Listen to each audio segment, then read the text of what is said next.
ഓ അപ്പോൾ നേരം വെളുത്തു. നമ്മൾ നേരെ കിച്ചണിൽ കയറിയിട്ടുണ്ട്. ഇന്ന് ചിക്കൻ ഉണ്ട്. അപ്പോൾ ചിക്കൻ നമ്മൾ പൊരിക്കുകയാണ് ചെയ്യുന്നത്. പിന്നെ ഗരം മസാലയും ചിക്കൻ മസാലയും മഞ്ഞൾപ്പൊടി മുളകും പൊടിയൊക്കെ ഇട്ടിട്ട് നന്നായിട്ട് പൊരിച്ചെടുത്തിട്ടുണ്ട്. പിന്നെ നമ്മൾ ബ്രേക്ക്ഫാസ്റ്റിന് ഓട്ടടയാണ് ഉണ്ടാക്കുന്നത്. ഉപ്പേരി ആയിട്ട് നമ്മൾ പയർ തോരൻ വെച്ചിട്ടുണ്ട്.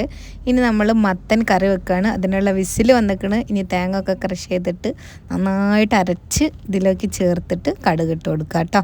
പിന്നെ നമ്മൾ കുറച്ച് ചോറ് ഇപ്പോൾ വെച്ചിട്ടുണ്ട്. മറ്റേ അടുപ്പത്ത് ചോറ് ഒന്നായിട്ട് വെച്ചാണ്. അത് പെട്ടെന്ന് ആയില്ലെങ്കിലോ എന്ന് വിചാരിച്ചിട്ട് കൊണ്ടുപോകാൻ വേണ്ടി വെച്ചാണിത്.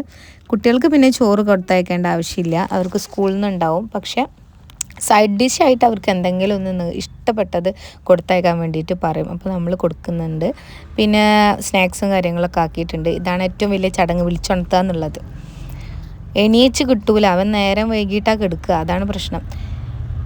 അങ്ങനെ അവരൊക്കെ സെറ്റാക്കി നിർത്തണം. പിന്നെ നമ്മുടെ ലഞ്ചും കാര്യങ്ങളും പാക്ക് ചെയ്യണം, നമുക്ക് കുളിച്ച് റെഡിയാണ്. അങ്ങനെ എല്ലാവരും കൂടെ 9:30-ക്കാണ് ഇറങ്ങുക. അവരുടെ വണ്ടി വരും, അവരതിലാണ് പോവുക. നമ്മൾ അതിന് ശേഷം ഷോപ്പിലോട്ട് പോകും. എന്നും രാവിലെ എനിക്ക് ചീത്തയാണ്, കാരണം പങ്ക്ച്വാലിറ്റി ഇല്ല. പങ്ക്ച്വാലിറ്റിയാണ് ഏറ്റവും കൂടുതൽ വേണ്ടതെന്നൊക്കെ പറഞ്ഞിട്ട് ഏതായാലും ഇൻഷാ അല്ലാഹ് ശരിയാക്കണം. അപ്പോൾ നിങ്ങൾക്ക് വ്ളോഗ് ഇഷ്ടപ്പെട്ടിട്ടുണ്ടെങ്കിൽ എന്തായാലും സബ്സ്ക്രൈബ് ചെയ്തിട്ട് തന്നെ സപ്പോർട്ട് ചെയ്യുക.